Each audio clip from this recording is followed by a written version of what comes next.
आणि पुढची बातमी आहे संजय राऊत यांनी केलेल्या टीकेची। गिरीश महाजन हे सरकारमधील सर्वाधिक भ्रष्ट मंत्री असल्याची टीका संजय राऊत यांनी केली आहे। महाजन यांच्या कार्यालयामधील अभिषेक कौल कोण आहे असा सवाल सुद्धा राऊतांनी उपस्थित केलेला आहे।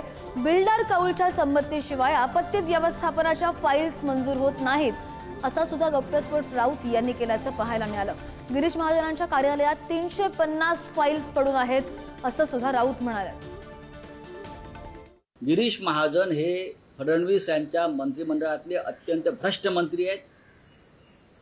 पुढलं काही सांगत नाही। अभिषेक कौल या माणसाच्या मंजुरीशिवाय किंवा त्यांनी व्यवहार एखाद्या फाईलचा पूर्ण केल्याशिवाय गिरीश महाजन त्या फाईलवर सही करत नाही। हे आपत्ती व्यवस्थापन वगैरे वगैरे जे महत्त्वाचे विषय आहेत, पुनर्वसन या खात्यातली परिस्थिती आहे, जेथे सामान्य माणसाच्या जीवनाशी संबंध येतो। गिरीश महाजनांच्या मंत्रालयामध्ये अभिषेक कौल नावाचा व्यक्ती कोण आहे? हा एक ठेकेदार आहे, बिल्डर आहे। तो गिरीश महाजनच्या कार्यालयात बसतो आणि त्याचा फोन आल्याशिवाय आपत्ती व्यवस्थापनाची कोणती फाईल गिरीश महाजन मंजूर करत नाहीत। हा अभिषेक कौल सगळे व्यवहार बाहेर करतो, त्याच्याकडे पैसे जमा करायचे। आपत्ती व्यवस्थापन हा सामान्य माणसाशी संबंधित खाता आहे, लक्षात घ्या।